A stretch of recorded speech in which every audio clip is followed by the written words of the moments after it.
Okay, I've been threatening to do this one for a long time. This is a video where I'm going to talk about these war games, and of course the one that I'm going to start off with is the Game of War. There's my level 35 stronghold at the moment. Collect Athena's gift, and of course there's lots of things to keep you busy in here during the day, you know, as you visit the game. Things to collect, you know, your people to help out, battles that you can fight. But take a look. I want to show you how this is organized right now. We're going to do Game of War, okay? And I'm not going to spend a lot of time telling you about it right this instant, because I want you to just take a look, okay? So this is Game of War. This is my city in Game of War. I can zoom in. I can move around to various structures. When I'm inside or sitting on top of particular structures, you know, I can touch whatever it is. In this case, the hospital there, and I can take a look. I don't have any wounded troops at the moment. I could upgrade a hospital from here if I had all the resources in place, or, you know, all the prerequisites done. And of course there are things on the outside like farms and resource places. There we go. There's a farm that's sitting at level 1 just for fun. Let's upgrade that to level 2, and we'll just say upgrade.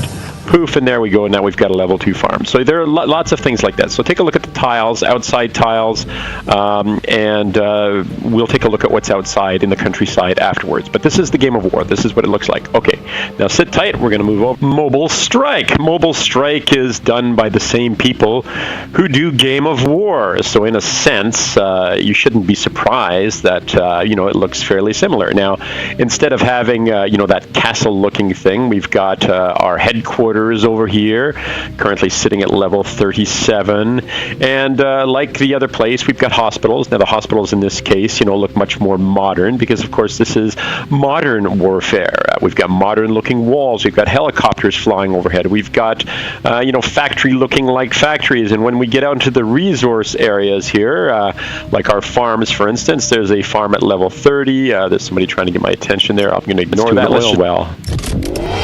There we go. Now we've got an oil well. Too many farms, obviously, but we've got an oil well there. It's at level 1, and then of course, if we want, we can upgrade that just by going up here and upgrading. And you know, and there you go. We've upgraded that to level 2. Anyway, but as you can tell, the layout. This is what I want you to take a look at. Despite the helicopters flying overhead, the high-tech walls, the headquarters that's got, you know, all the you know, satellite dishes and the guns blaring out, and you know, and the satellite, you know, the radar station here, which is the equivalent of the watchtower in Game of War. It looks fairly similar. So let's move off of Mobile Strike, because of course it's from the same company, and let's jump over to Terminator Genisys Future War, which is based on, you guessed it, the Terminator movie starring the Arnold Schwarzenegger, and who, you know, I have a great deal of appreciation for these days, I have to admit. It could be politics, but who knows? I don't know. I'm liking Arnold more and more as time goes on. Maybe he's softening up with age. I don't know, or you know, or maybe he's aging well like a fine wine. I have no idea. But whatever the heck it is, I do like Arnold more than I used to, despite the fact that yes, I did like Terminator and stuff like that. But I have more respect for the guy. What can I say? Anyway, I digress. Take a look at this thing. Okay, there is my headquarters in here, my building headquarters, which is currently level 16 of a possible 26. Obviously, I need a fair number more resources to be able to upgrade. And here we've got things that produce resources. The resources here are different. Instead of food, we have ammo. Okay, so we have ammo that we use basically for food. Your troops eat ammo, but you also produce other things, like for instance, so instead of having farms and instead of having iron mines and stuff like that, we have farms and power plants and iridium generation plants and stuff like that. Let's start an upgrade on the power plant here, and we'll ask for help from my alliance, and we'll just leave that there. There's global chat, you know, which they all have their own chat systems built into them, but But look at it, look at it. The format is really, despite the high-techy Terminator sort of look and so forth, it's the same sort of thing. Instead of a wall, we've got the fire base here, which is basically a bunch of guns to stop invaders. But really, it's just the wall. And like I said, the farms are ammo, and it's the same sort of thing. You build, you upgrade, and then eventually you go out onto a battle. And of course, we've got our heroes. In this case, it's T-800 Guardian is my hero here. But every game has not only this layout, but their own hero. So let's just jump over to War and Order, which is actually one of my favorite games right now. I'm actually enjoying War and Order quite a bit. I like the gameplay. I like the reward structure. I like the graphics. I actually think that it's quite beautiful, despite the fact that, as you can see, we're talking about a very similar layout. We've got resources over here, that grow outside. And of course, if I want to, I can add something else. Let's just do that over here. Oops, I'm in the middle of upgrading something else. So I'll just ignore that right now because I am busy upgrading my drill grounds, which defines how many troops I can send out in a battle at any given moment. But there you go. That is what War and Order looks like. And,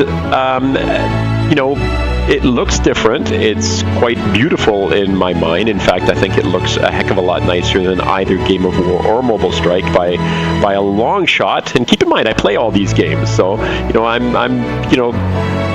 there has to be a charm somewhere. But let's move on to yet another one and jump over to Vikings, War of Clans. This is another game that I'm becoming rather fond of. I've been playing a fair bit lately, and it's another game that, frankly, I think looks quite nice. It's same sort of thing. There are rewards that you can collect. You go in and you help out your alliance with the things that they're doing. There's a chat section where you can communicate with the various members of your clan. There are tasks that you perform that allow you to collect, prizes and fabulous prizes of all types, and of course to help out your alliance in the process.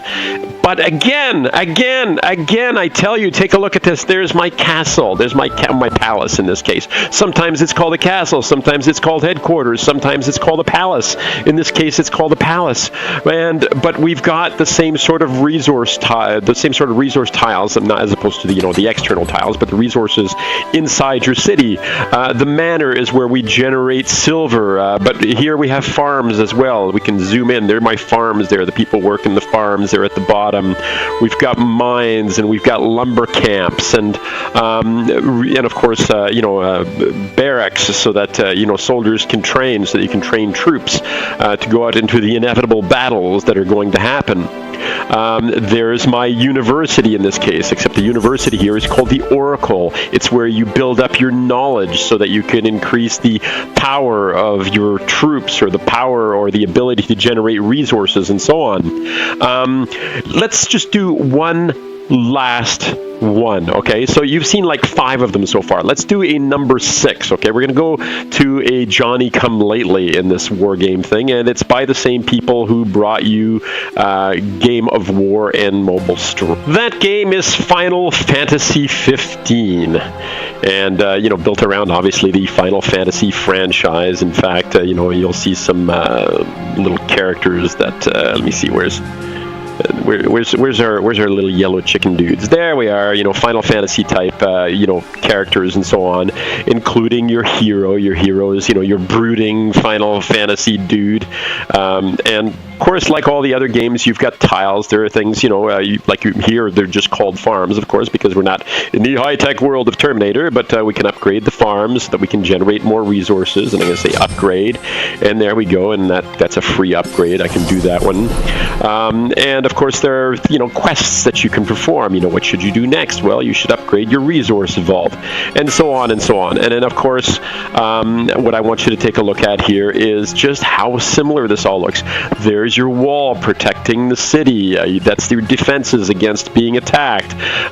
There's a university in here, but the university is, the university here is called University, where you can, study economics, combat, defense, your hero, and basically build up the resources. Again, this is by the same folk who brought you Game of War and Mobile Strike. This is their latest one, so it's not surprising that it looks the same. But what I want to point out is that they kind of all look the same anyway. So why would you pick one of these games over another? Let me just jump into the countryside here to show you how things are laid out here. My city is Therodiki here, 3313 Therodiki is sitting out here. Let's just go to the metal cache here, occupy it, and we'll queue max, and we'll send out my hero to go out and collect some resources out there. So there you go. And of course, there are cities. Some of them are shielded, like this one here, 2449.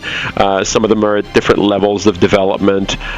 We could go to, the center of the empire. There we go, protected realm, enter realm. That's the one that we're in at the moment.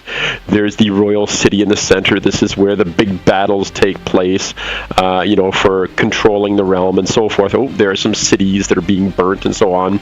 But anyway, I'm going to leave Final Fantasy here and jump back to one of my other ones to sort of wrap this comparison up, because I could go on with every single little detail of this, but I do want to hit on this topic of why would you want to play one over the other. So let me jump back to one of my favorites, War and Order. And here I am back on War and Order, and I'll wrap this up by saying, so why would you want to pick one over the other? Well, maybe the answer isn't why you'd pick one over the other, but why you'd play any of them at all. All the games are different. They all have their own attraction. There's my city there in the center. They all have their own attractions. They all have their own style of gameplay. They all have their own fantasy elements built in. Like this one here has mythical creatures and monsters that you battle on the landscape. Terminator, obviously, you're battling futuristic robots and so on. Some of it is the kind of people that you're going to meet, your clans member, the people that you're going to be chatting with, that you're going to be working with. Sometimes it's called an alliance, sometimes it's called a clan. There is Lord Manared sending out resources to a farm. To a farm. There's a level 4 farm over there where they're heading out. But it's kind of the play. They all have their own little attraction. They all have their own ways of battling, and some of them, frankly, look better than the others. Sometimes what you'll find is it's just the camaraderie that you get with the people that are in your clans, and after a while, believe it or not, you start forgetting just how crappy the graphics are on some of these. I'm looking at you, Game of War, and you just keep on playing anyway, because you get your people, you got the people that you've come to know, and they're kind of your friends. They're your buds, they're your mates. You meet them on a nightly or occasional basis, to talk about things, and often they have no idea who the heck you are. So you can talk to them about pretty much anything. They are all the same, but they are all different. I think that's the big takeaway. They're all the same, they're all different. And it's just a matter of trying them out and finding out what it is that attracts you about them. There's an old story about stories, and it's that, there are only apparently 7 types of stories in the world. The first is boy meets girl, boy loses girl. Boy finds girl again, or whatever, and then there's the hero's journey, that sort of thing. So there are very, very few stories apparently in the world, and your job is to find the story that interests you. And that, in the end, is the story that is going to capture your attention when you decide which of these games to play or how many of these games to play. Anyway, that's where I'm going to leave it for now. If you like what I'm doing out here, please subscribe, share this video with other people. Give me thumbs up. Come on, give me thumbs up. Add other people. I want to build up that subscriber base. And if there are games that you think I should cover or you'd like me to cover things in different ways, please let me know that as well. I'm on Twitter, at WFTL on Twitter, and of course Freethinker at Large on YouTube here. And I'm going to leave it here today. Thanks so much, and take care out there. Bye-bye.